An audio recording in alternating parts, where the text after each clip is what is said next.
to Welcome to this webinar from the Engage Mindfulness Institute. So today we're going to be talking about mindfulness and about teaching mindfulness and our mutual inspiration to share this practice. I imagine most of us are mindfulness practitioners, perhaps longtime practitioners, and we've realized a lot of benefit in our own lives from the practice of mindfulness and awareness meditation. And thus we have an inspiration to be able to share the practice with others. So we're going to talk about that today. I would like to start off with a little practice. I think it's always good to begin with practice. So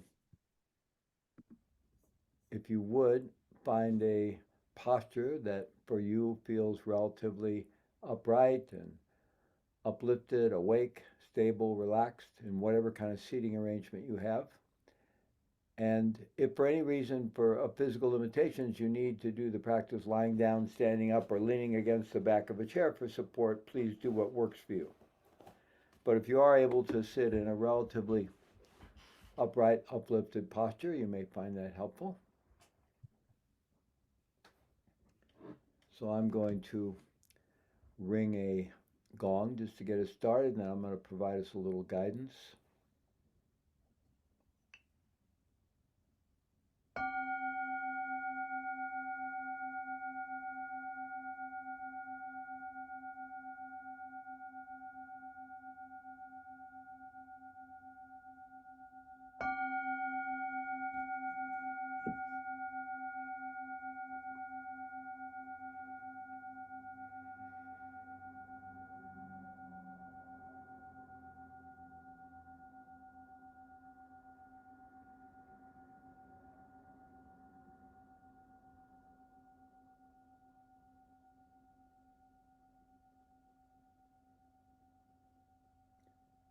To begin with, and everyone could mute themselves. We're getting a little echo here. To begin with, I invite us all simply to drop into or relax into being, simply being.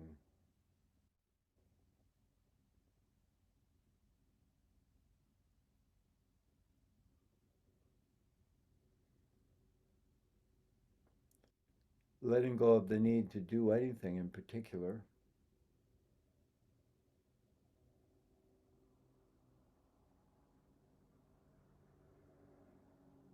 just being.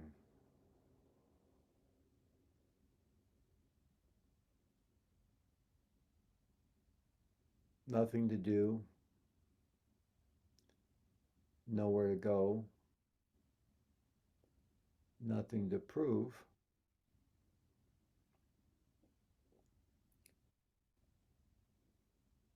just being.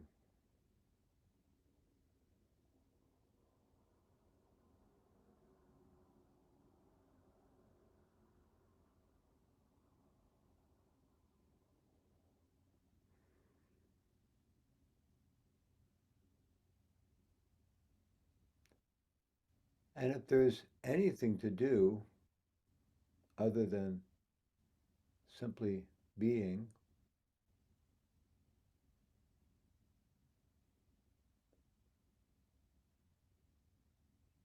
it would be feeling,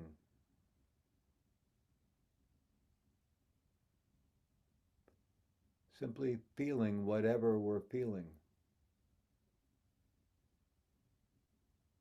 physically, mentally, emotionally,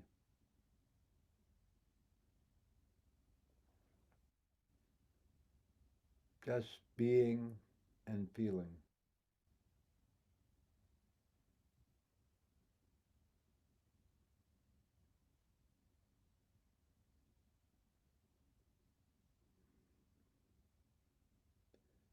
With a willingness to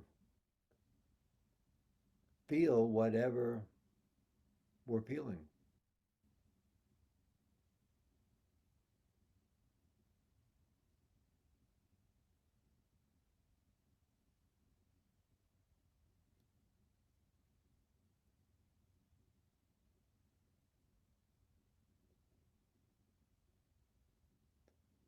our experience of being alive in this human body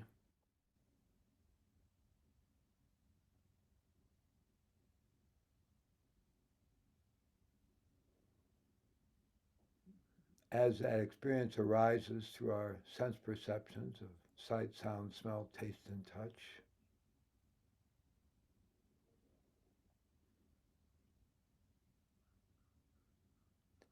arises across the spectrum from pleasant to neutral to unpleasant.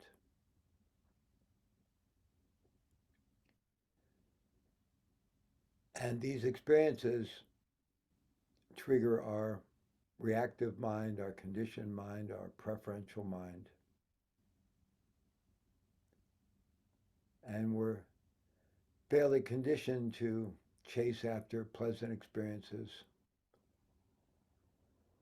to ignore neutral experiences, and to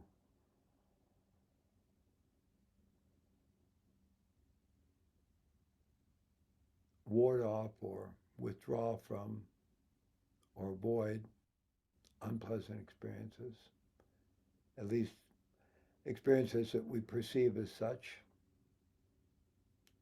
So the invitation here is to simply be and to simply feel whatever we're feeling without preference.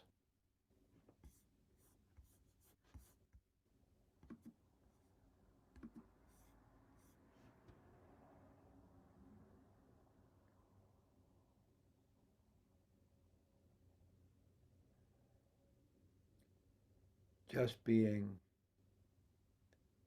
just feeling.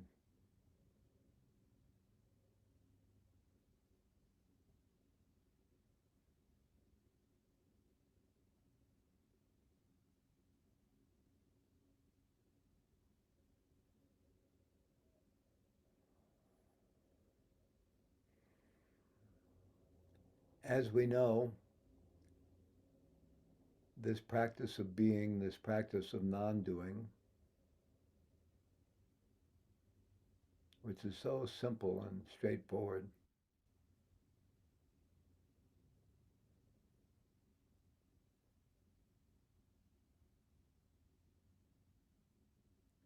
is sometimes difficult because of our very active cognitive mind, our thinking mind.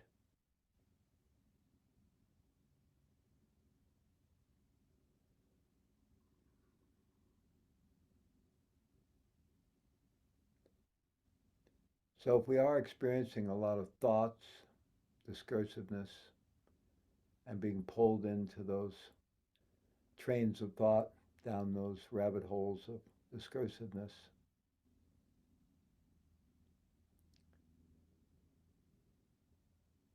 an antidote is to focus more on feeling, and particularly feeling the body,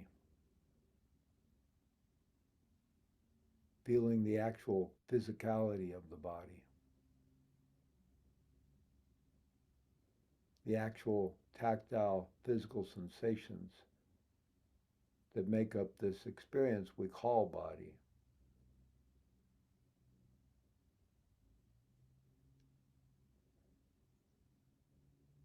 There really is no such thing as body.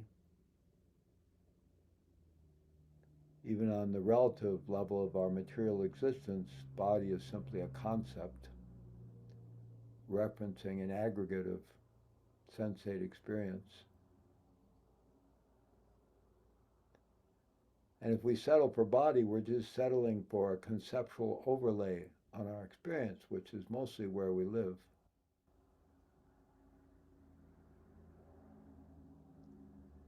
So the invitation is to drop into actually feeling the sensations that make up this experience we call body.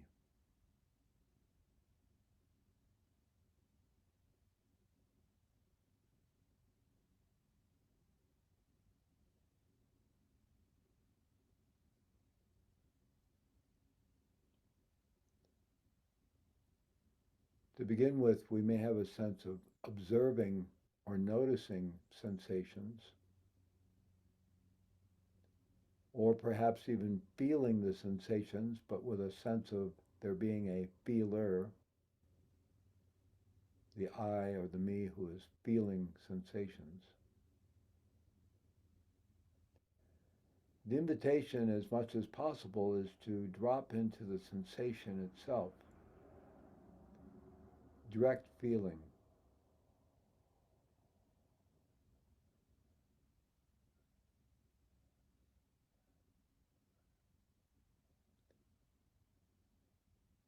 We may wish to begin with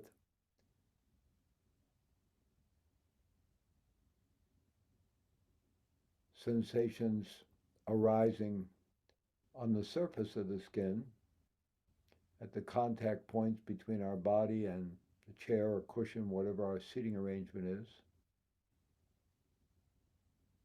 These may be the most evident sensations. Or the sensations that arise at the contact between our clothing and our skin, feeling the weight of our clothing, the texture of our clothing.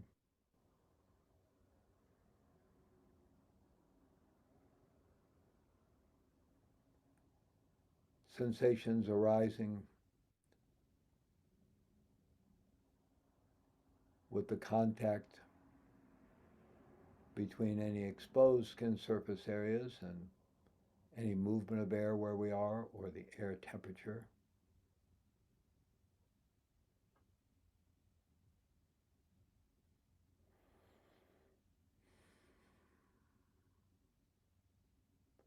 The passage of air across the nostrils and or parted lips with each in-breath and out-breath.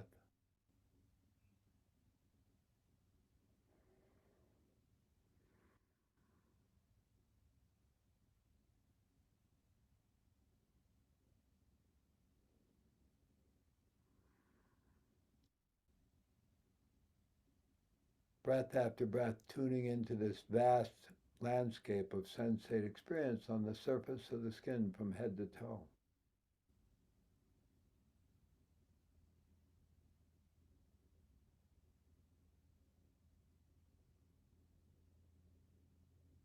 Feeling ourselves enveloped in this field of sensation at the contact between our body and the space surrounding us. Even feeling ourselves held by that space.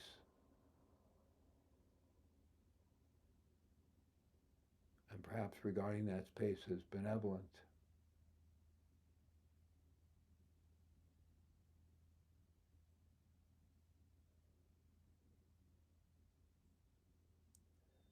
And within that, we could begin exploring the internal landscape of sensate experience, feeling the overall weight and mass of the muscles and bones,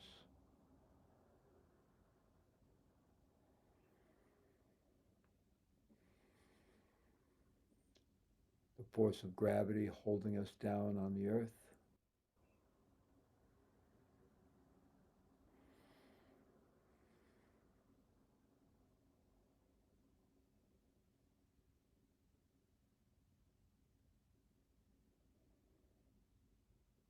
Feeling the sensations arising and falling away with each in-breath and out-breath, with the relaxation and contraction of the diaphragm muscle,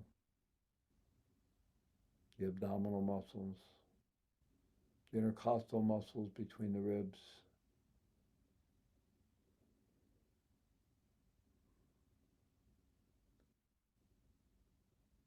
That entire flow of sensation with each in-breath and out-breath as the air flows in and out of the body.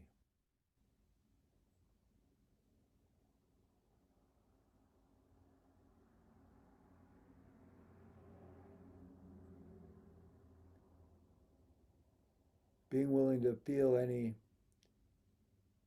sensations arising as unpleasant or uncomfortable in the body, aches or pains, stiffness, discomfort of any kind. Quite importantly, embracing this, which runs counter to our habitual pattern of chasing pleasant experiences and avoiding discomfort or unpleasant experiences, and instead embracing the totality of our embodied experience, moment to moment. Making a gentle effort to yoke our attention with the physical body, with the experience of physicality, the actual tactile sensations.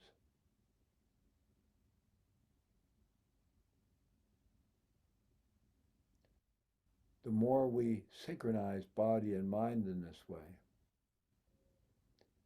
we'll find the thinking mind naturally quieting down. We don't need to struggle with it or try to change it at all. We can just let thoughts come and go. And by feeling the body or the sensations making up the experience we call body as directly as we can, we'll find the mind naturally quieting down.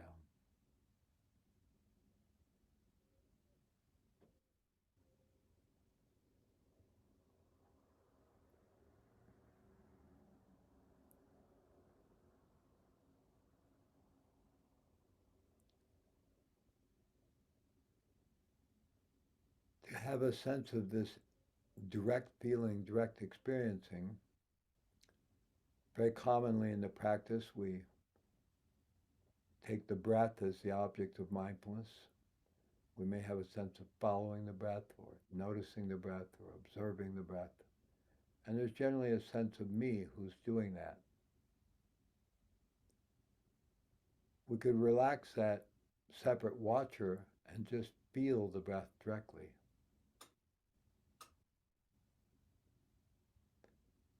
And as the mind quiets down, we can simply be the breath. Be the breath. Be the body breathing itself.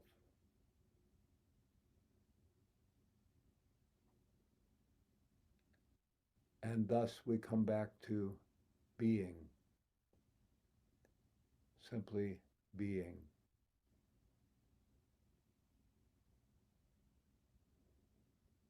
Non-doing, nothing to do, nowhere to go, certainly nothing to prove. Simply being.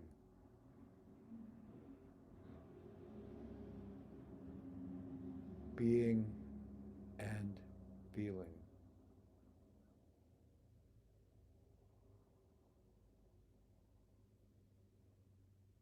Resting in pure presence.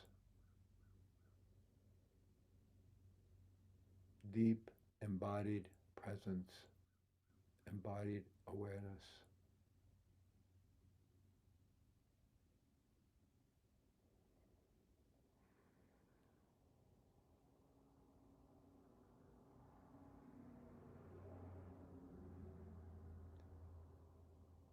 And to the extent that you find yourself, even for a moment, able to simply be,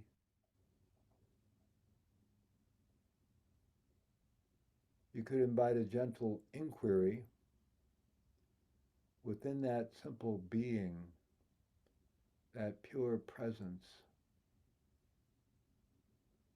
Is anything missing?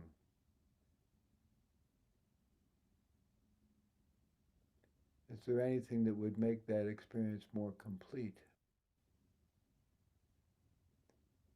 Is there any fundamental problem?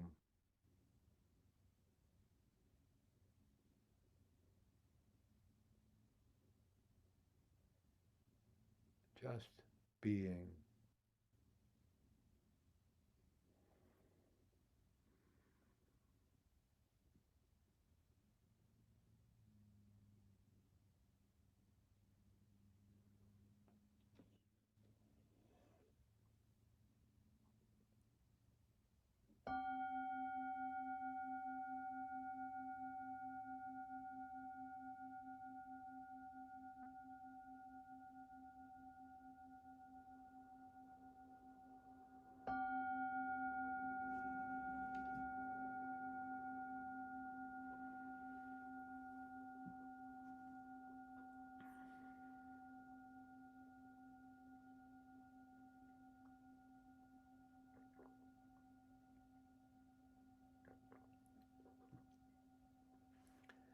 Thank you.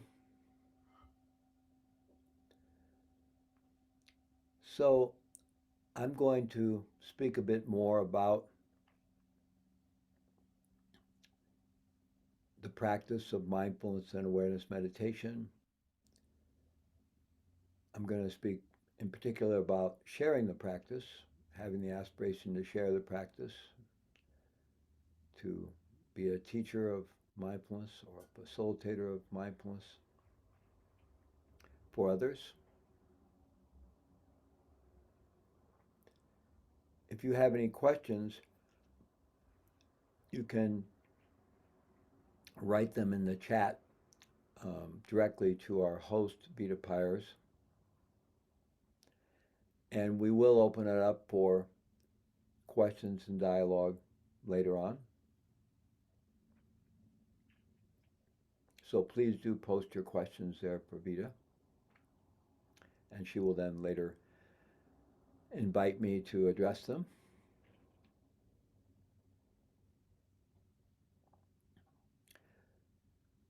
So first of all, I just want to express a deep appreciation to all of you for being here today, for noticing this announcement, and for connecting with the possibility of being here together today and sharing something that would be meaningful for all of us.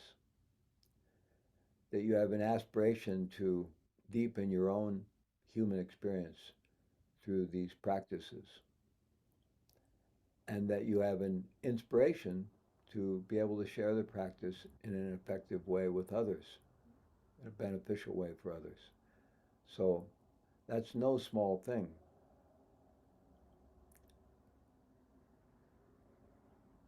No judgment, but the vast majority of people are busy running around just coping with life. And for many, they're in situations where it would be hard for them to do otherwise. And there's all kinds of structural and social issues around all of that. But even among those of us who are privileged enough to have more options in our life, most of us are simply busy acquiring and accumulating, and coping. And so it's no small thing that all of you have decided to stop and reflect and be curious about what life is really all about, what actually gives our lives meaning, what we're doing here, what it means to be human, what this journey is all about.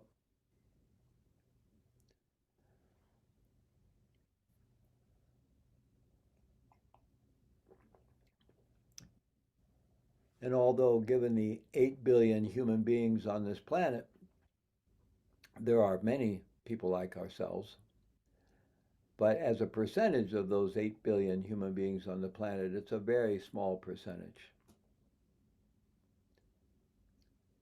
And so we should actually feel quite fortunate and privileged to have had our life circumstances be such that we've stumbled into a curiosity about deepening our lives and had the economic, social privilege, security to be able to focus on that, give that attention.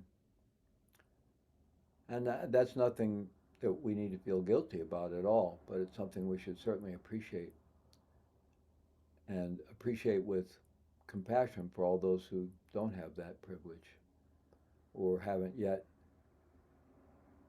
through their life circumstances, stumbled into that kind of curiosity.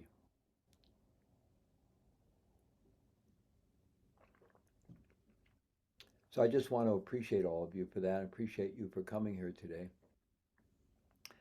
And I also am sure that because of the topic of today's session that we put out into the world, that all of you have a natural, to use a Buddhist term, bodhisattvic inspiration to benefit others. and to share the benefit of the practice that has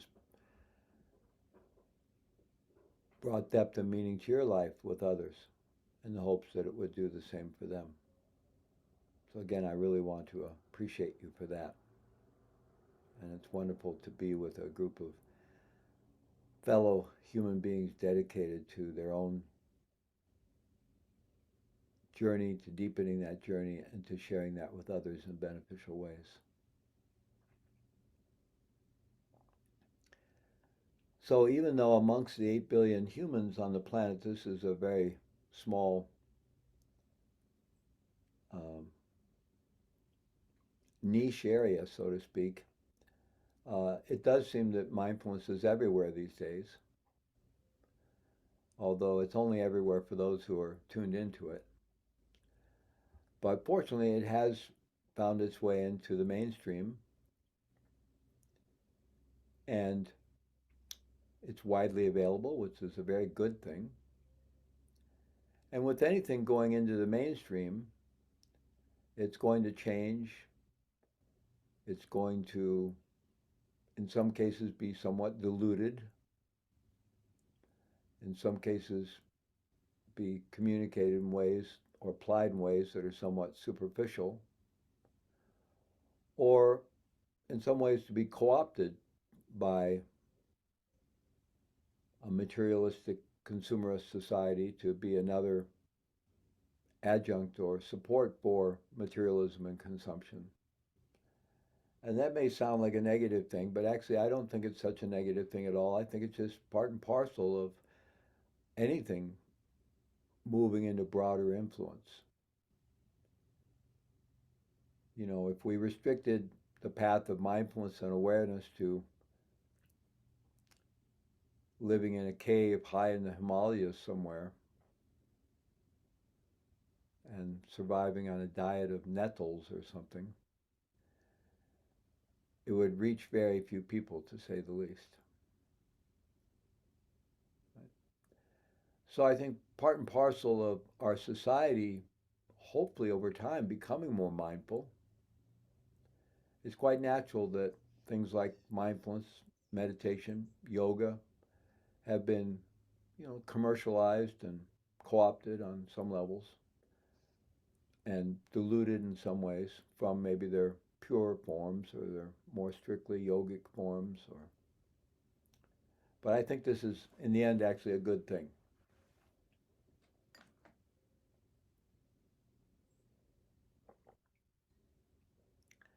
Because more people will find out about mindfulness, about meditation, about yoga, similar things. And although they may initially get involved in ways that are more of a support to a materialistic, consumerist, not so awakened life, hopefully over time it'll pull them in to greater depth. And over time things will shift. Personally, I feel, maybe it's my great hope, I'm an optimist by nature, that mindfulness is kind of like a wonderful Trojan horse.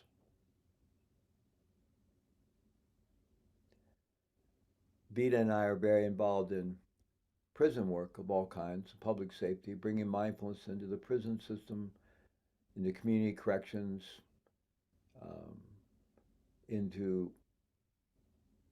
facilities that support people coming out of prison, out of homelessness, as well as bringing it to all those who work in the system, the correctional officers, the probation and parole officers, the social workers, the clinical staff, and so forth. And it's often brought in as a way to reduce stress, to enhance well-being, and all very valid applications. But the Trojan horse quality for me is that the more mindful we become, it becomes harder and harder to ignore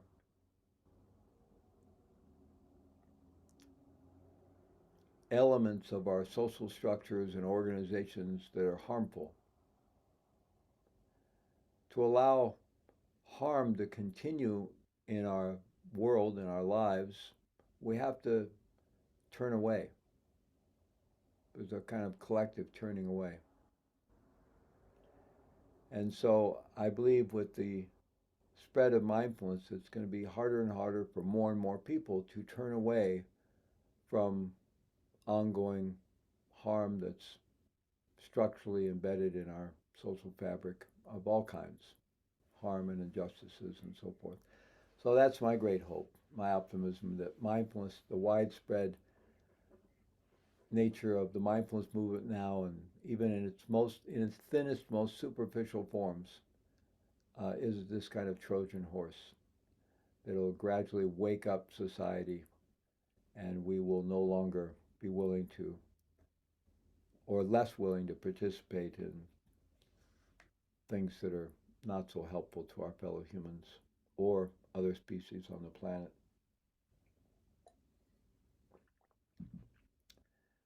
So,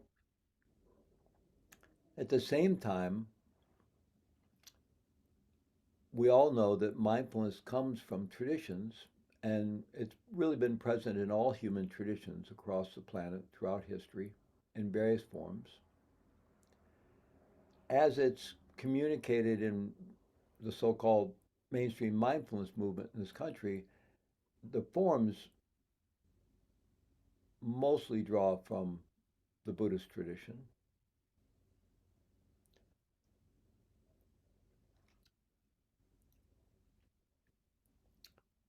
One widespread form that is different is TM, Transcendental Meditation, clearly comes from Vedic traditions.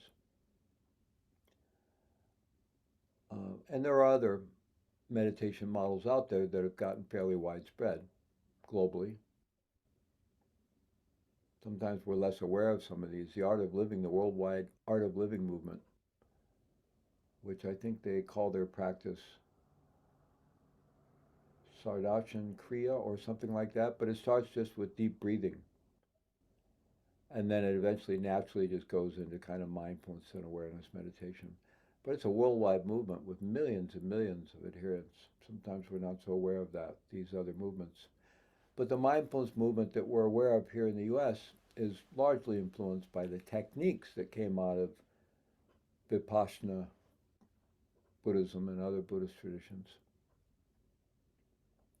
But at any rate, whatever traditions mindfulness and meditation come from, if we go back into their roots, we know there's a great deal of depth there.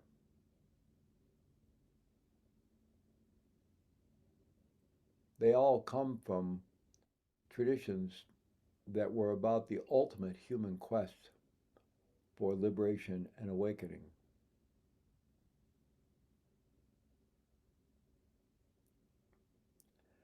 And we may be involved with mindfulness and meditation for a host of different reasons. It may be to address our suffering, to reduce our anxiety and stress, or to better manage that, to enhance our health and well being. And all these things are very valid applications and quite important. In many ways, basic mindfulness meditation can be seen as simply good personal hygiene,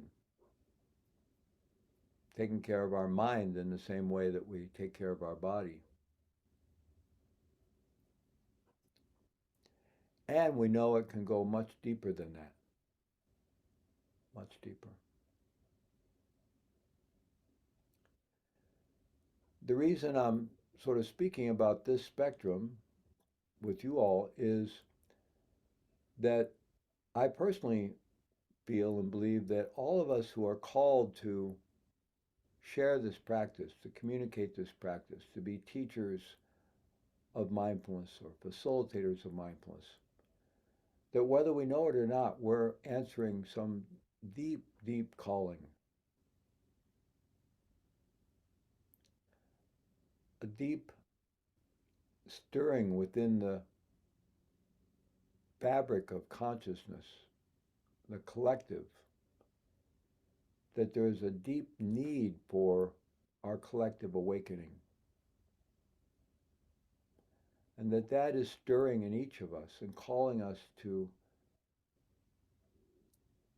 deepen what we have already experienced, deepen what we're already practicing, and share that with others in beneficial ways. And that could range from simply being someone who shares mindfulness in the most basic way for people who first hear about it, become interested in it. And it may just spark in someone that interest in bringing some practice into their life in a way to make their life a little more workable. It could range from that all the way to holding space for people who become really deeply interested in discovering what's possible for our lives as a human being. That become interested in liberation, awakening.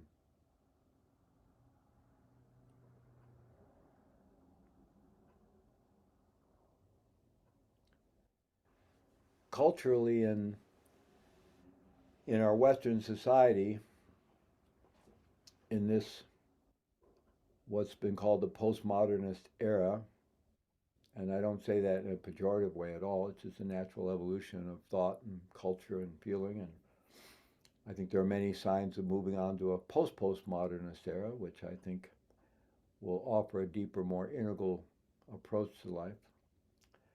But during this era, there's a kind of flattening that goes throughout many different aspects of culture and thought and so forth. And and part of that has resulted in people, or there being kind of a collective sense of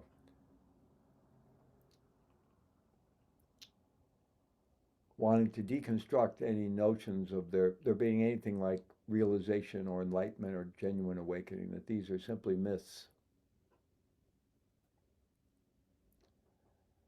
And I think that's all very understandable because um, the idea that the human journey really is a boundless journey to incredible depths of experience, awakening, wisdom can be kind of daunting. I mean, for most of us, we're busy just kind of trying to get through our day and cope with life. And the idea that we have these extraordinary possibilities as human beings that maybe we're simply ignoring could be kind of almost taken as an affront and could trigger our insecurities or tendencies of self-shaming and so forth. So I think there's um, sometimes a collective desire to pull the great avatars and the awakened beings off their pedestals, so to speak, and flatten the whole thing out. And it's not that we should hold anyone on a pedestal particularly, but it's given us this kind of flat world of what's possible for human beings. And I think that's a shame because personally I feel like the possibilities of our humanity are extraordinary.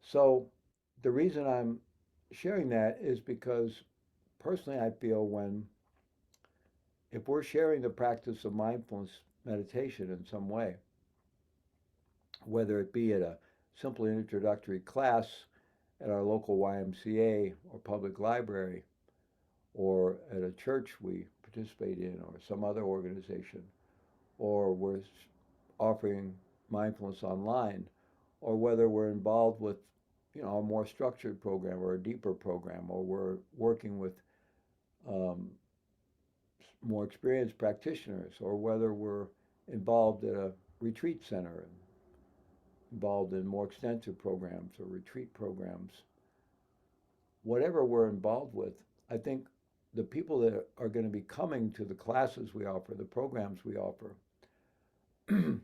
whether they realize it or not, or whether they would voice that, I think they're really looking for depth. They're drawn to this depth of human possibility that I've been talking about.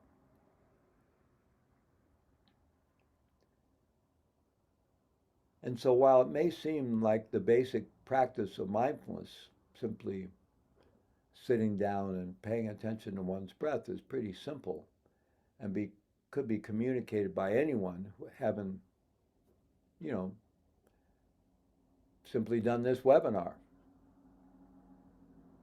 Someone who's relatively articulate and smart and clever could take what I shared earlier and go out and just repeat it and do it, and maybe do it relatively well, and share the practice of mindfulness and be a mindfulness teacher. So what more to it is there than that? Well, I think there's quite a bit more to it than that. And I think it is really important that when we are sharing the practice that we can do that in a competent way, that we have really studied the practice and we understand different techniques and different methodologies and how they're appropriate for different people at different times, that we have an understanding of how to offer the practice in different settings with different people, and that we're able to do it clearly so people are receiving a good, clear instruction they can begin to work with. So that competence is very important. And although it may seem like a simple thing to learn, and it is on the one hand, but I think our ability to do that with clarity and in a way that people can really receive it and work with it themselves for it to become their practice, I think, although it may be subtle, our capacity to do that skillfully um, requires ongoing training and experience, and can become deeper and deeper and more subtly effective and beneficial. But more than that, I think besides or along with that, what people are wanting and needing and yearning for, along with just receiving competent instruction in how do you do this so that they can start doing it on their own,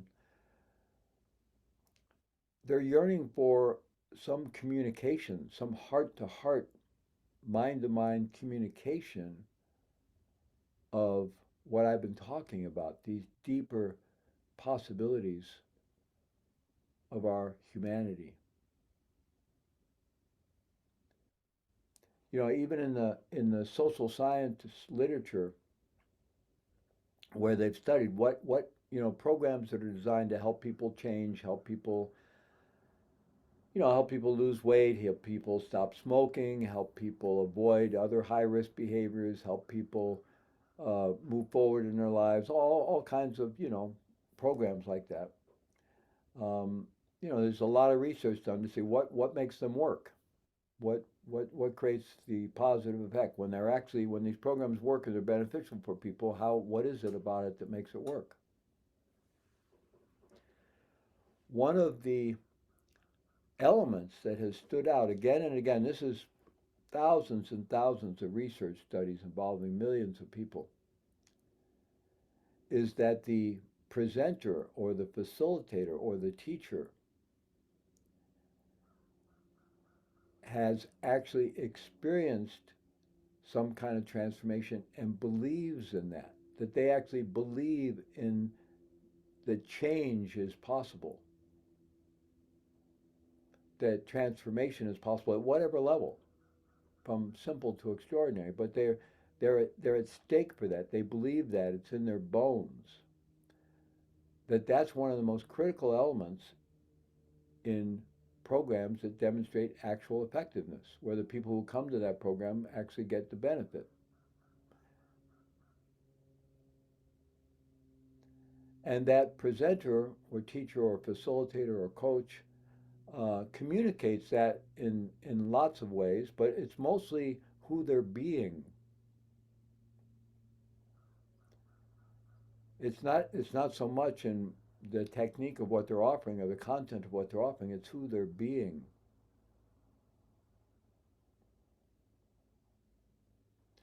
And so I think that element is in some ways what people who come to a mindfulness class, whether they know it or not or could articulate it or not, that's what they're really yearning for. They're yearning for a human being that actually has something to offer, some depth, and that depth comes across organically because it's who that person is. It's a reflection of the work they've done.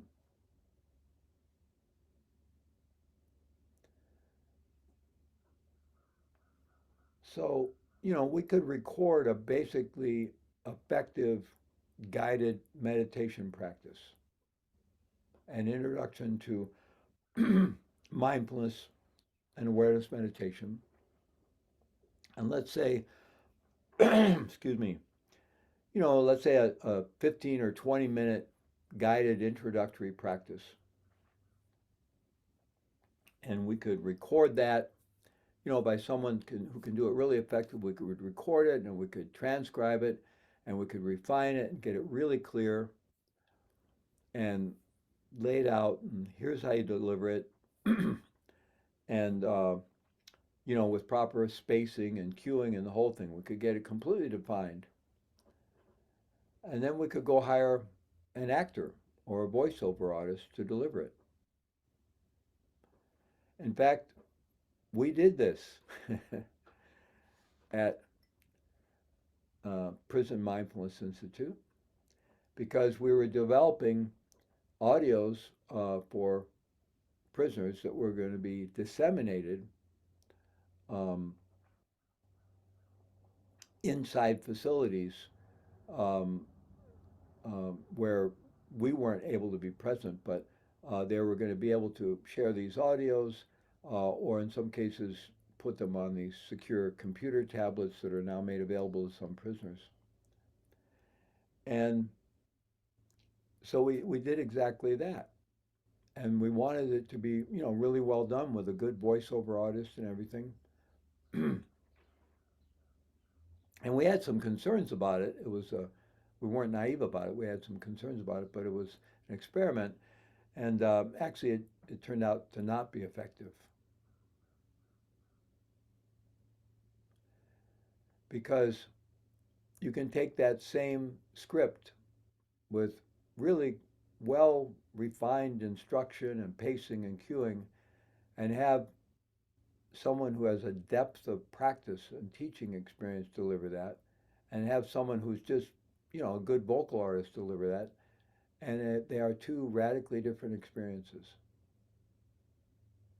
Radically different experiences.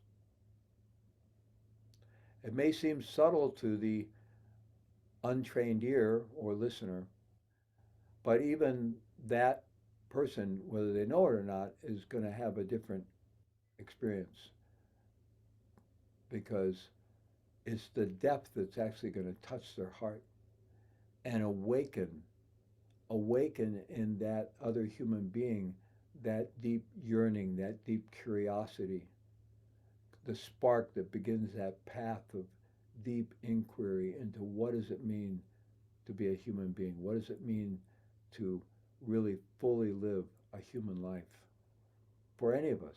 And it's not like that takes any one particular form, but for any individual and whatever our circumstances, our makeup, our genetic makeup, our situation, whatever, our culture, whatever it is, what does it mean to really fully engage our life and go into the depths of why we're here?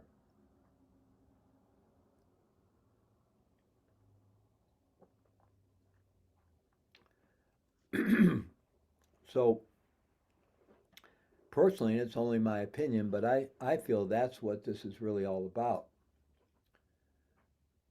Being mindfulness teachers or mindfulness facilitators, it's about facilitating that spark for people. And then for people who've had that pilot light, pilot light lit, not that it ever goes out, it's there. It may be very dimly lit. I personally believe it's there in all human beings, but it can be pretty recessed. So, at any rate, being beings who, in some way, you know, facilitate that that spark being lit, and then also being able to, hold space for people to then have their own journey. That we've done our work, so we don't need to claim their journey. We're not evaluating ourselves or building up our own sense of who we are based on their journey. We have our own journey. But we're able to hold space in a very humble but effective way, in a confident way, for them to have that spark lit and then to have their own journey and to gradually continue that journey.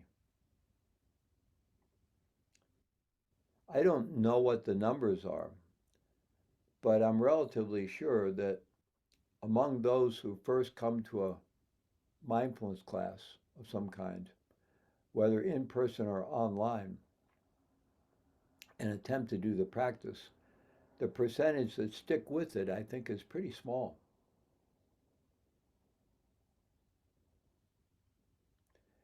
And I think there are some clear reasons for that. That to begin with, it's no small thing to bring an awareness practice into one's life. It's a very um, we're swimming upstream against the powerful momentum of all of our habitual patterns that are fear and survival based and coping based, and all the difficult circumstances of our lives and all the incredible distractions and etc. So it's no small thing for any human being to begin to bring self-awareness into their life and establish some kind of practice. So in the best of circumstances, I think it's a very challenging thing. But also, I think um, people find it unnecessarily difficult to begin with because of less than effective instruction. And they may find it difficult, boring, and even if they maybe have some initial positive experiences or glimpses, then pretty soon it becomes difficult and boring, and they're struggling with their mind and struggling with this very busy mind. I can't even imagine how many times I've heard from people, especially in the work we do in the public safety realm, people saying, I can't do this practice, my mind just races too much.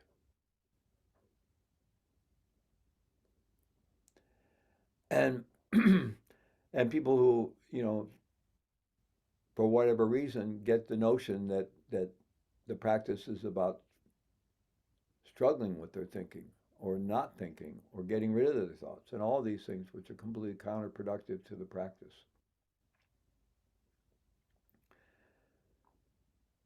So personally, my hope is that somehow everyone who somehow stumbles into the practice and experiences or has the slightest interest in starting a mindfulness meditation practice, that they would receive the kind of quality instruction, the kind of organic being to being communication, but also the quality competent instruction that would allow them to have enough success with the practice that they would keep going, that they would be motivated to keep going.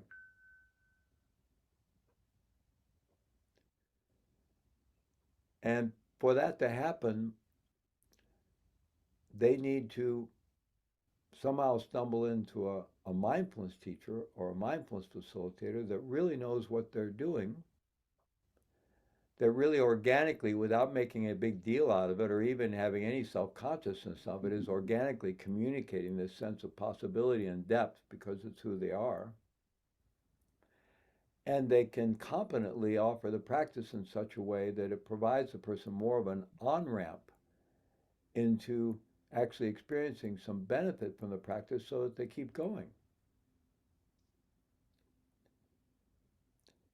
You know, when I learned the practice, and some of you on here I recognize are probably of my age demographic, and when Beta and I started practicing back in the 60s and 70s, and you were kind of told go sit on the cushion and just it'll work itself out. Well, for whatever reason, a few of us were stubborn enough or genetically predisposed or karmically predisposed to do that and suffer through all that for years without much going on. And we somehow stuck through and found our way into a more skillful approach to the practice. But I think the percentages were extremely small of those who made it through. So fortunately, we've learned a lot, and there is really effective instruction that we can learn to offer, and that people can very quickly experience some relief from the dominance, in many cases, the overwhelming dominance of their overactive cognitive minds that are living in reactivity to the overactive environment we're in of distractions. We live in this incredibly commercialized, discursive world flooded with information and distraction and entertainment, and then our minds are in this constant state of reaction to that. And then all the anxiety and uncertainty and all the rest of it, of our current lives, that we can help people immediately have some relief from that and have their practice be uh, a refuge in the midst of all that. And they can actually begin to taste some qualities of peace and equanimity and well-being and self-compassionate befriending, self-befriending, and even joy.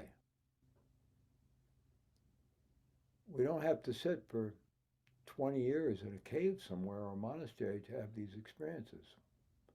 With good instruction, they're readily available. Now, of course, to deepen them requires practice.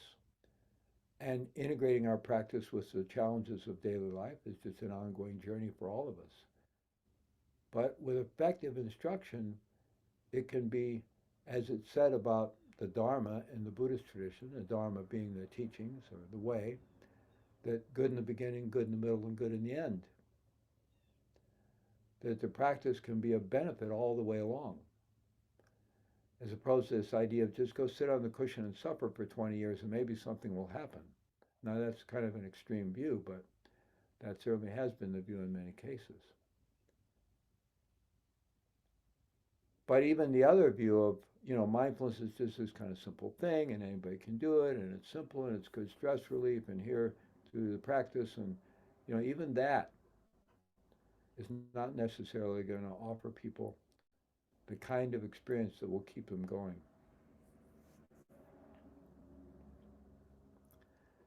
So at the Engaged Mindfulness Institute, we focus on a deeply embodied approach to the practice,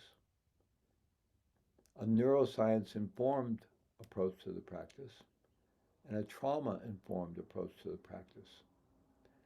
And Vita and I and others in our community, we've been practicing for 4 or 5 decades and have practiced deeply in many traditions. And we've done countless retreats, group retreats and solitary retreats, an accumulation of years of retreat practice. And we've also been, unlike some of our fellows who remain kind of the classic traditionalists, we do that, but we've also been very interested in current science and deeply studying current neuroscience and its interface with mind training, mindfulness, meditation, and so forth, and also studying trauma treatment and trauma therapy and trauma-informed work. And we've worked with and studied with really the thought leaders and the intersection of all these things. And been evolving an approach that more effectively helps people develop an embodied presence, an embodied awareness, such that they don't need to struggle with a discursive mind, an overly discursive mind. That they can just allow the mind to be as it is, and it will naturally quiet down. And also, and understanding how the path works on a neurobiological level from some kind of effort. No practice can begin without effort. And there's a notion of right effort, right? Not too tight, not too loose. But it begins with some kind of effort and some kind of self-directed self-regulation. Any practice has to begin there. But having a trajectory that's moving from self-directed self-regulation and with some effort, right effort, into more the body-mind's capacity for auto-regulation and into more effortless practice, effortless mindfulness, effortless awareness that really allows us to drop into deep presence and being. And then also understanding along the way the things that could undermine that. For those of us who have trauma in our lives at various levels, of various sorts, and understanding how to meet people where they are and how to offer the practice in such a way that they will be able to practice within what Dan Siegel calls their window of tolerance and will be able to move to the edges of that window of tolerance in a self-titrated, empowered, trauma-informed way such to gradually expand that window of tolerance and reclaim their lives. And so we've been studying all of this very, very deeply and using ourselves as guinea pigs and also working with students for a long, long time. My case for over 4 decades. And working with myself and working with others to refine these approaches and developing this deeply embodied neuroscience-based trauma-informed approach to classic mindfulness and awareness. And we have found that we can help people begin, even brand new practitioners, begin a practice with which they will immediately experience benefit and the motivation to continue practicing.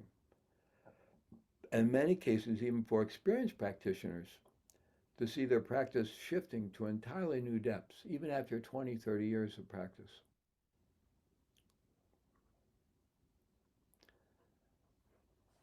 So this is what we do, and in particular, we have a strong interest in bringing this into worlds where there is a lot of trauma. So we bring this way of practicing into the prisons, jails. Again, we work with public safety professionals and social service agencies supporting people coming out of jail and homelessness. We bring it to social action work, street retreats, and bearing witness retreats at Auschwitz and other places. So we have this particular focus ourselves. And we train other people to do this. We train people to do this. We train mindfulness teachers. And one of the primary programs in the Engage Mindfulness Institute, which is one division of our nonprofit. We have Prison Mindfulness Institute, which is about bringing all this to the incarcerated, at-risk incarcerated returning youth and adults. Center for Mindfulness and Public Safety, which is about bringing this to all the people that work in the public safety field and the first responders and so forth. And then Engage Mindfulness Institute, which has been about the peace work and the social action work and so forth, but also very much about training mindfulness teachers, training mindfulness facilitators to learn to offer the practice in this way. And I think we're in our 10th cohort, if I'm not mistaken, soon getting ready to graduate our 10th cohort. And we've learned a lot along the way in how to help people learn to communicate the practice at this depth. And we've embraced an approach to training mindfulness teachers that is really about helping people embrace a path of lifelong learning, embrace what we call the spirit of mastery, of not settling for superficial competency, but really aspiring to genuine mastery, which is not about evaluating ourselves and saying, oh, now I've reached X level of mastery, but it's just that longing to continually deepen and deepen and deepen our own practice and our own skills. And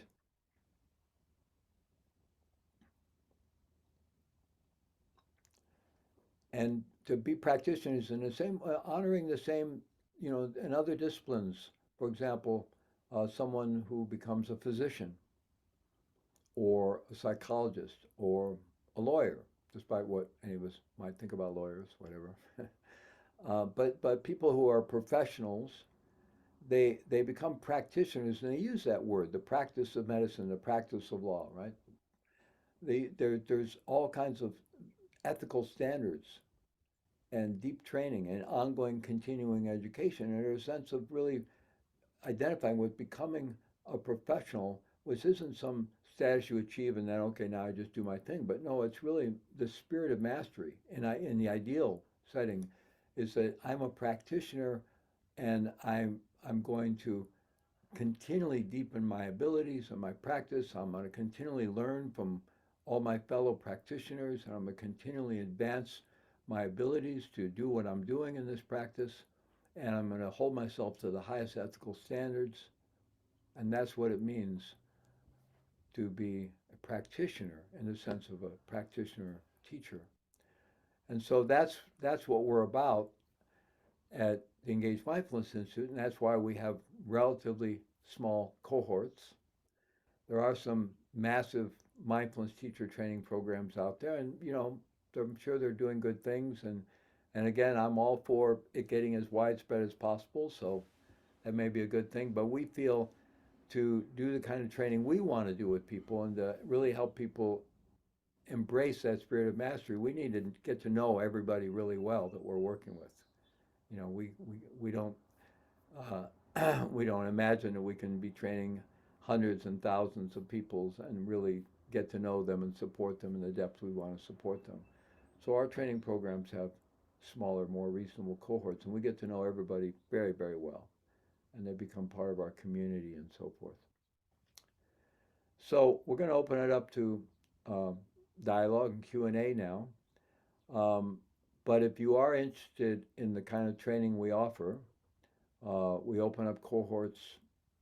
Well, we've been evolving things to try to make it more workable for people without losing the depth. So I'm not sure about our latest iteration, but I think maybe we're able to open up 2 cohorts a year now, if I'm not mistaken. But at any rate, you can find out all about it by going to our website, and you can have a conversation with Julie, who's our program manager, and you can be in touch with Vita and learn all about this if you're interested. But let's just open it up now and have a dialogue about mindfulness and being mindfulness teachers and this extraordinary thing called the human life and where we are. And I mean, I think we're all well aware. It seems, I think, all of us are like, the world seems so crazy now, and we're all experiencing a lot of uncertainty and so forth.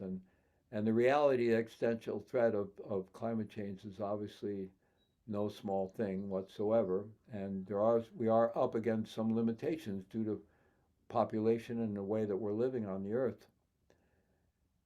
And so there is some real urgency in that, obviously. And at the same time, the world's always been crazy. And on some level, it's getting less crazy. It may not seem like it. And, we're flooded with all the bad news now. So that can give us a very skewed, I think, view of life. But if we really look at the data, there's a great deal of evidence that we are progressing as humanity, that we are becoming saner and more civilized in the long run. And I think it's always helpful to have a historical perspective and look back at how brutal it was in the past. And so we can feel better about ourselves. Like sitting around feeling horrible about ourselves as humanity is not going to be helpful.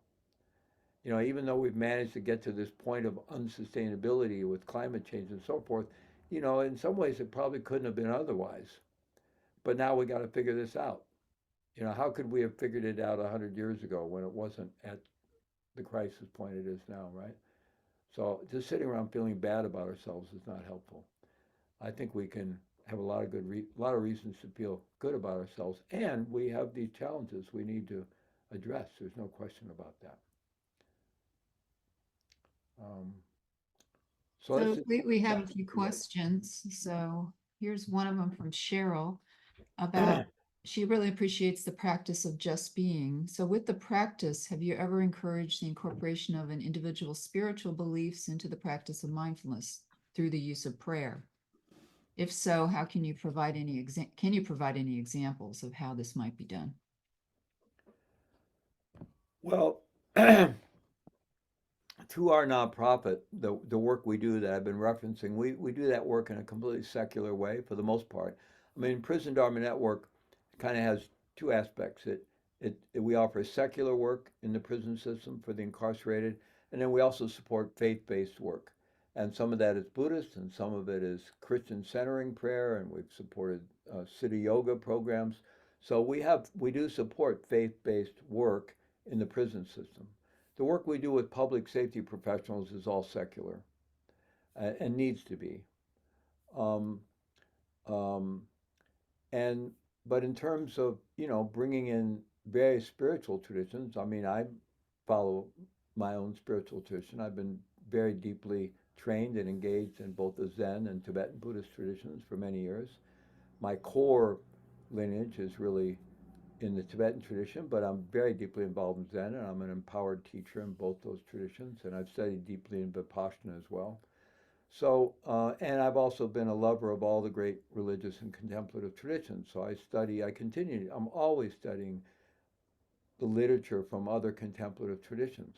The book I've been listening to most recently is um, more out of the Vedic tradition, of Indian Vedic spirituality. So I'm always exploring these things. But I think it, it really comes down to what we're what we're aspiring to do and who we're communicating with, whether it's appropriate to use.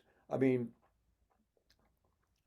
let me make a distinction here between spiritual and religious, and there's no judgment either way. I'm not saying one is good and one is bad at all. Um, for me, and some people are not lovers of religion and they think organized religion has been very problematic, and of course it's been problematic because you know, as humanity, we're evolving. We've had a lot of problems and struggles. But I think also the world's great religions have kept alive a lot of goodness and hope as well. That's my personal opinion. and um, but I think religious practice, religiosity, is a subset of spirituality. I think spirituality is a larger, more universal kind of thing. And for example, John Kabat-Zinn, who's a friend and a colleague, as well as Asaki Santarelli, who was his kind of right-hand person as they were developing the mindfulness-based stress reduction model initially, along with Florence and many others, um, said it again and again that the fact that this is mainstream doesn't mean it's not spiritual. And they kind of struggle with the term secular because often we heard secular mindfulness. And actually, my own Tibetan teacher developed a model of kind of secular spirituality. He actually used the term secular spirituality. So, in this sense, we can present mindfulness in a non-religious way, in a way that is not tied to any particular religious tradition. That doesn't mean it's not spiritual. And we may, depending on the setting, we may not use terms like spiritual, right? We may not use a lot of spiritual language or words like the sacred or things like that because it wouldn't be appropriate to that setting or to that audience. They wouldn't receive it well, right? So, but that doesn't mean that what we're doing is not spiritual because we're introducing people to practices that can take them into the depths of what it means to be a human being. So Fleet, she was also specifically asking about can you incorporate the use of prayer within the practice of Yeah, mindfulness? no, I understand. I'm going there, and Okay. so yeah, of course you can. Of course you can. So you know, mindfulness in one way or another has been part of all the great religious traditions, philosophical traditions, indigenous traditions, shamanic traditions. Just the basic idea of being present. You know, so we have a colleague, Vita and I, named Michael Christie, who's on our board, and he's uh, a chaplain at who works full time for the Connecticut Department of Corrections, and he's also a minister in a uh, mostly black, not entirely black, but mostly black. He's a black American Baptist church, and he's a wonderful mindfulness teacher, and he's very passionate about mindfulness. He's also very passionate about nonviolent communication, and he's integrated both of those, uh, and offered them in settings of Christian churches, Protestant Christian churches, and Baptist Christian churches, in a way that people can enhance their prayer life by training in mindfulness per se, and also in nonviolent communication, in some cases. But yeah, very much so. And sometimes we may have heard that um, you know prayer can be vocal, it can be silent, it can be liturgical, it can be supplication, it can be asking, it can be requesting. But then we many of us have probably heard that at some point we have to stop and listen, right? We need to stop and listen to that still small voice within. And so that listening to that small still voice within, that is mindfulness. So yes, I think for those who are interested and have a prayer life, uh, it can very much be uh, integrated.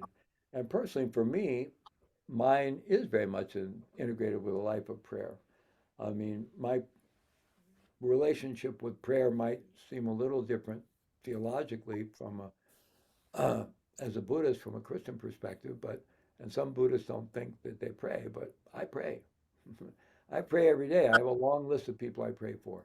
I have my prayer list, and people give me names to put on their prayer list. I'm constantly praying, and I incorporate that into my mindfulness practice.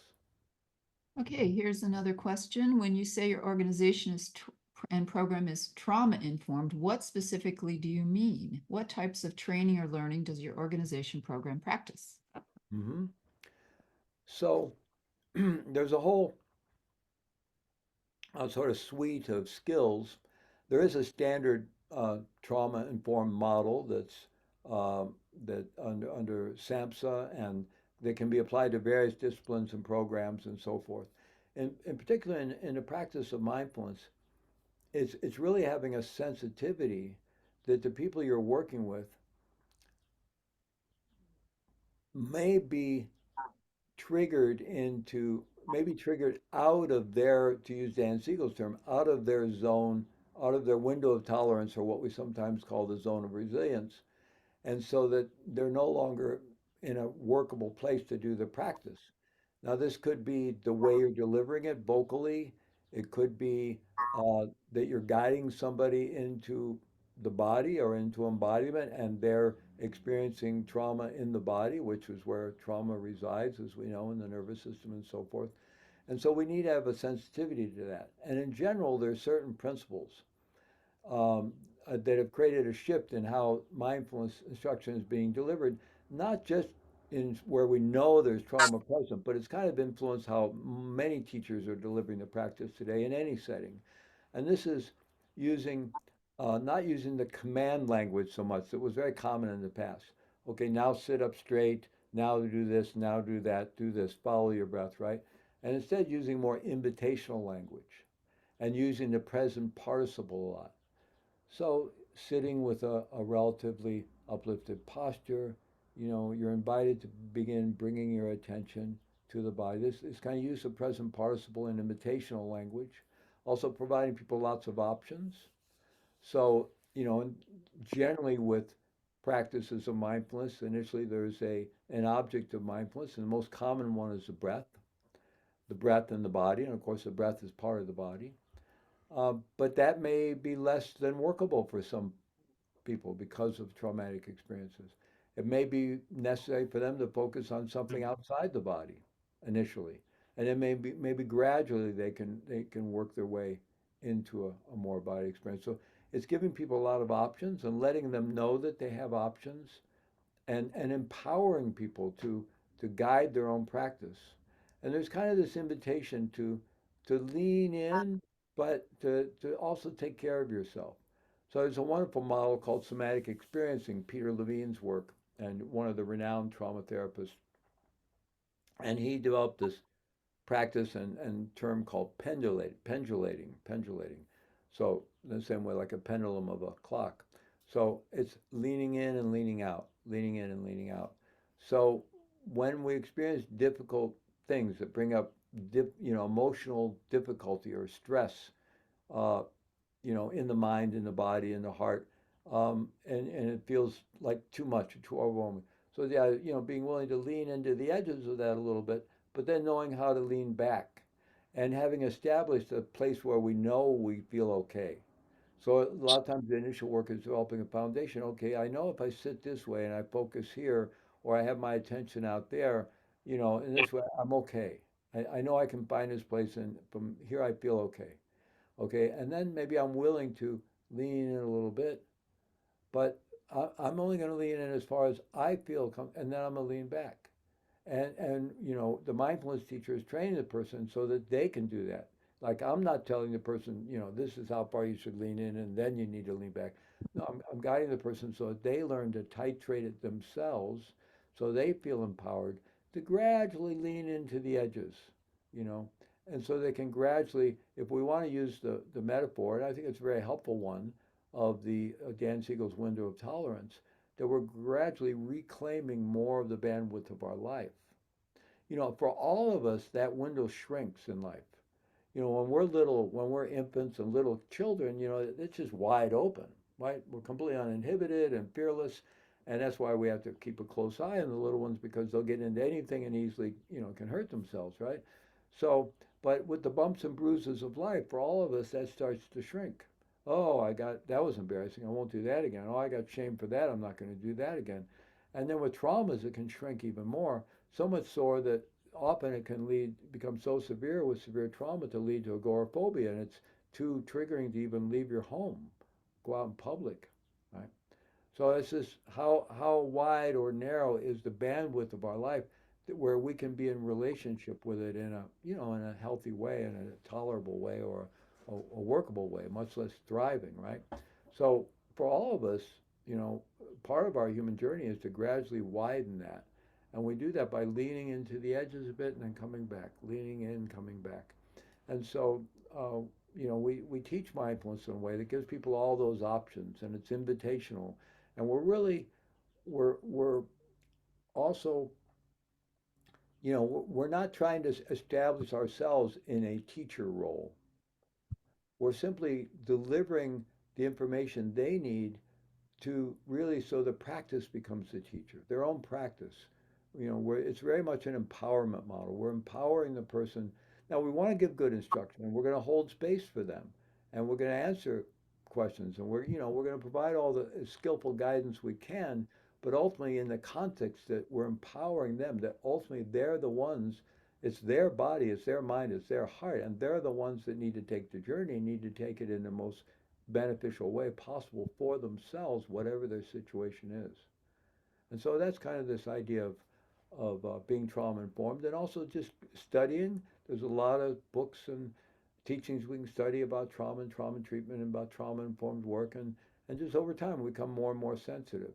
And if we're offering a class at a local YMCA, we don't know who's showing up in the room. And we're going to try to offer the practice in a way that's going to be generally workable for there's maybe 10, 15 people out there, and we don't, so we really need to have our eyes open and be, if we notice that it's really not working for someone, then we need to, not without singling people out, but find ways to support people and help it be workable for that. I mean, this is, um, in the work we do in the prison system, this is really important, because obviously there's a lot of, being incarcerated is highly traumatizing to begin with, but a lot of people end up incarcerated because of their traumas. And so finding ways to make the practice workable for people in a very traumatizing environment has its challenges. And so all of us involved in that work have learned a lot over the years through direct experience.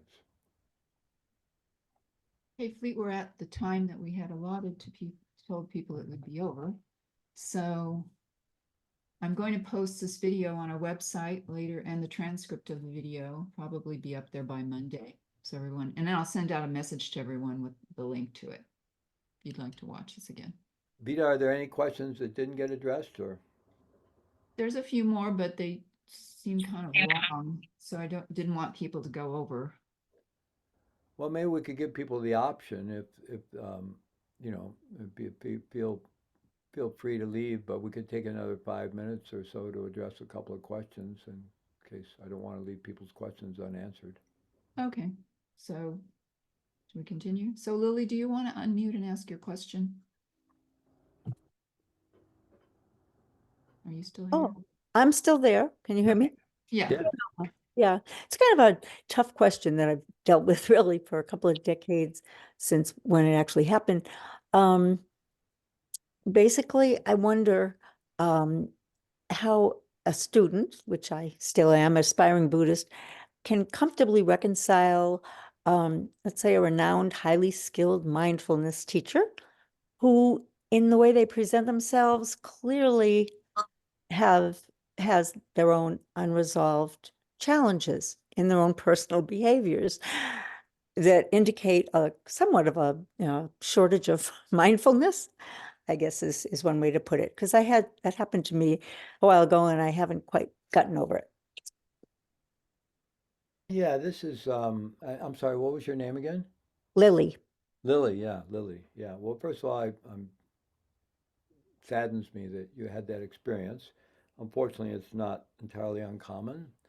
And I think in many ways, although we would hope that it wouldn't happen, we're all human beings and we're all on the journey and we all have our struggles and people can practice a lot, but until we're, you know, completely liberated, if there is such a thing. I tend to think there is, but along the way, actually, the more liberated people become, it can lead to a kind of hubris, and they may not see that they still have issues and failings, and it can develop a kind of blindness. And so that's why we all need teachers, and we all need community, so we're getting that feedback, right? And so, you know, clearly this person wasn't getting enough feedback or wasn't listening, or and it's really sad that you had that experience. But I think uh, I would invite you, you know, and that's why it's also helpful for us not to over idealize anyone. I'm not saying you were doing that, but, you know, I mean, there are the great avatars, and we read about them in the books, and the great teachers, and, you know, and I think it is inspiring to read about Ramana Maharshi or read about, you know, great bodhisattvas and the stories of it.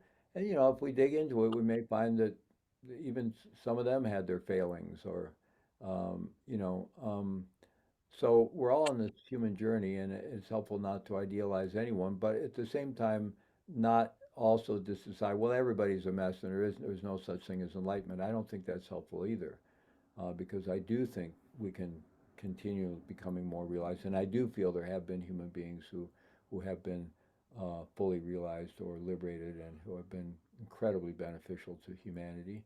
Um, and but I think you know, I would encourage you to hold that this is a human being who's probably sincerely trying to be a benefit, but still has their blind spots, obviously, and has their shadows. And hopefully, they will get feedback and go do their own work. And in some cases, maybe they can do their work while they're still teaching and benefiting people. And in some cases, it's probably good that someone stops teaching for a while and goes off and does their work, and we've seen both those things happen in many cases. So you know, I think what we're often dealing with is our own disappointment and maybe feeling betrayed a bit. And so I think as we work with various teachers and teachings, it's helpful to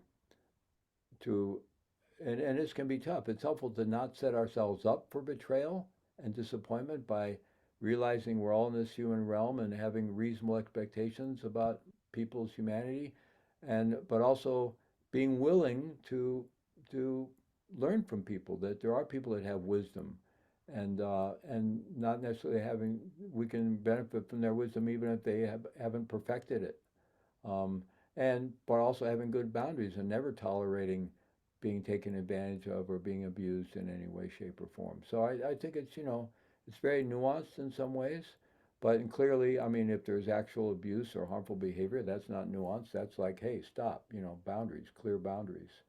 Um, but I think, I would just invite you to hold honor the disappointment you feel, but hopefully through honoring that disappointment, being willing to feel that disappointment or betrayal or whatever you're feeling, really, to have that, develop more compassion for yourself, and then hopefully, even compassion for the other individual and compassion for all of us, that we're all kind of in this together. I don't know. Is that helpful at all to you, Lily? I know this is not easy stuff. Yes, it is. And part of it, I think, is my own issues. This person did not harm me at all personally. It just it happens to be a trigger. That's all it is. So I'm very interested in your work. I'm going to go to your website when this is over and see about participating. So thank you. Thank you, Lily. Thank you very much. Okay, Josh has a question. You want to unmute Josh and ask your question? Hi there. Hi, Thank Josh. you for this session today. My question is, at the end of the meditations that you lead, sometimes you ask the question, is there anything missing? And whenever I hear that question, it kind of catches me off guard. I don't understand where that question is coming from or how it fits in the meditation. And I'm like logically thinking, maybe this question is a test to check ourselves to see if we've really fully embodied just simply being, and that in that simply being space there is nothing missing. Is that what that question is for? Yeah, the implication behind that, well, wherever that takes you, I mean, anything in the practice that at some point has a little bit of a disruptive quality and in some sense can be a good thing because it keeps us from not getting stuck in one thing, because the practice is always changing, right? It's not about getting somewhere. But the implication behind that question is that there is nothing missing, right? Yeah. And now we have our mindfulness teacher graduate, Lena. Lena, do you want to unmute and ask your question? Sure. And I am an AMI graduate, and I really appreciated the program and how prepared I was getting into practice.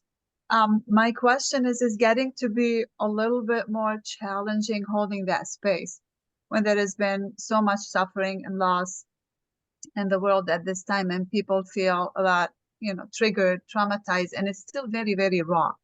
And then people feel hopeless and stuck.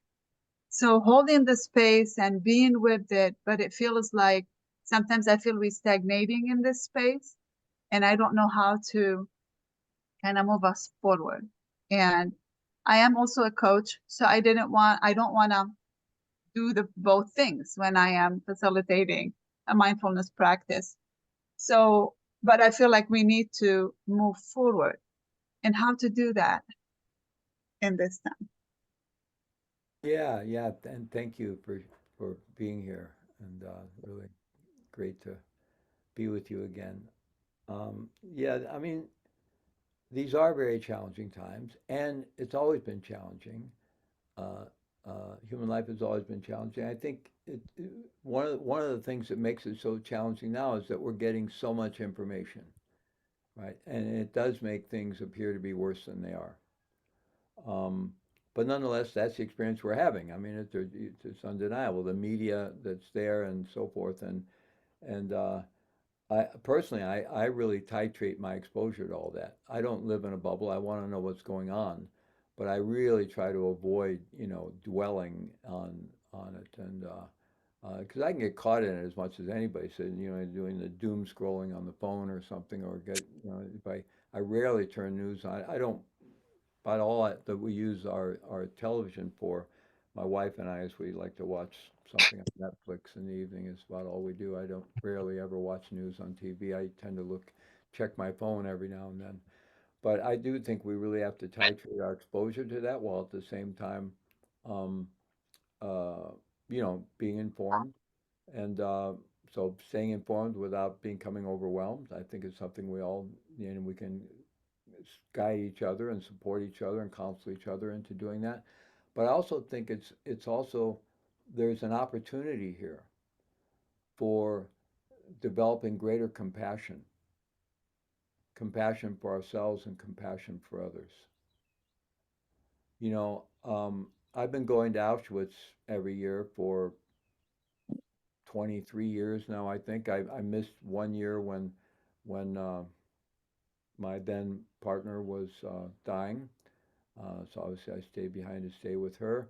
And I missed 1 year when one of my teachers invited me to teach with them. But other than that, I've been every year over the period of the last 23, 24 years. And um, that's a very difficult place to go to. And why do I go there? Well, I don't know. I developed some karmic connection with that work of the Zen peacemakers, and I think it's a very powerful retreat that opens a lot of people's hearts and begins a lot of interesting journeys of engaged social action for a lot of people. But there's something about me personally going there that it really brings me to that kind of rubber meets the road quality of, how open is my heart and where is my resilience and can I keep my heart open in the face of this kind of suffering, in the face of these realities. And so I have a similar experience when I go out on the streets with my colleague General Gaunt. We led a street retreat in New York City last fall, and we're going to do another one this coming September. And in those environments, I feel that. So um, it's a little, it's a little more challenging actually. If you turn on your TV and you're watching all this news and all this terrible stuff going on, it's kind of, we get sucked into it so much, right? It's hard to maintain your mindfulness and your awareness. But if we could, I think this would be a very difficult practice to have the news on and really try to not get sucked into it, but really just be resting in compassion and radiating out compassion and loving kindness to all beings and all the beings that they're talking about who are suffering. And I really do try to do that when I become aware of the news. And I'm sure a lot of us have been doing that in relation to what's going on in Gaza and Israel and what's going on in Ukraine and Russia and other places around the world. I'm sure a lot of us have been doing that. And I do that in my practice every morning. I spend about 2.5 hours in the morning in both self-care and meditation and compassion practices and gratitude practices. And part of that is always, really imagining, visualizing all these beings out there suffering and trying to open my heart and extend loving kindness and compassion out to all these beings and aspiring that they awaken and find peace and so at any rate, I think basically the sort of anxiety and uncertainty and suffering that we are aware of is an opportunity to practice compassion, and I think that's the long and the short of it. That we can get engaged where we can, and as good citizens, and try to bring our voice to things and our donations to things, or write letters, or do what we can, or get engaged locally, and try to dedicate some part of our lives and energy to helping make things better for more people. I think obviously that's very important for all of us to do, each in our own way. Um, but we can all practice compassion, and we can all, instead of allowing that information to just take us into fear and wanting to close down in fear, which is quite natural, so we can have compassion for ourselves about that. But then, give ourselves that kind of, wow, this is really hard, and oh, it's overwhelming, and breathe and give ourselves that compassion, and then hopefully allow ourselves to gradually open back up and refine, okay, appreciate my own okayness in the midst of all this, and then, okay, I could open my heart and extend love and compassion out to all these beings who are suffering. And so I think it's actually, um, if anything, if we wanted to think in terms of big cosmological time and long-term karma and the cycles of life, this is all about compassion training for all of us as human beings. That's my take on it anyway. That's what helps me. Thank you. Rona, did I pronounce your name right? You have a question? Can you hear me? Yeah. I had a question. I'm pretty sure I answered it myself. Thank you so much for today, Mr. Maull. I am going to be joining your next class in May. I look forward to it. I am traditionally Tibetan trained, and so I'm looking forward to a different approach, perhaps, to bring mindfulness to others. So I don't have a question. I think I pretty much answered it in my own thoughts. So, but anyways, I want to say thank you and hello, and I look forward to working with you. Thank you, Rona. Very nice to meet you. Look forward to working together. And thank you everyone for coming. Thank you. Yeah, thank you all so very much. And Vita, thank you all. Thank you for organizing this and for hosting this and for all you do. I mean, Vita is one of my great inspirations and exemplars. She's probably going to get upset if I talk about her, but she basically does this 24/7, holding space for people to work with the practice and deepen their practice. These 7 a.m. programs every day of the week, 9 a.m. programs, these kind of programs. I mean, she's just holding space for this work continually, and it's great inspiration to me personally. So thank you very much, Vita, for bringing us all together. Thank you, everyone. Thank you. We'll Take send you good an care of email. yourselves, Thank you. everyone. It all starts with self-compassion, obviously. We got to, that old thing of put the oxygen mask on first before helping someone else, right? We have to take care of ourselves if we're going to be able to be a benefit to others. So please take good care of yourselves and work with deepening self-compassion as well as our compassion and concern for others. But Yeah. great to see you all. How are you? Great to Good, see thank you. Everything okay? Okay. We're getting some great communication there. Great to see Carolina there in the Czech Republic, and great to see all of our friends from all over the place. Thank you very much, and wishing you a wonderful Saturday, a wonderful weekend, and a wonderful life. And please do take good care of yourselves. And despite all of our challenges, this whole thing of there being a cosmos and an earth and humanity and a human life is a pretty extraordinary, miraculous thing we're all involved in somehow. So I think we can appreciate that. And yeah, take good care. Bye bye, everyone. Bye. Thank you so much.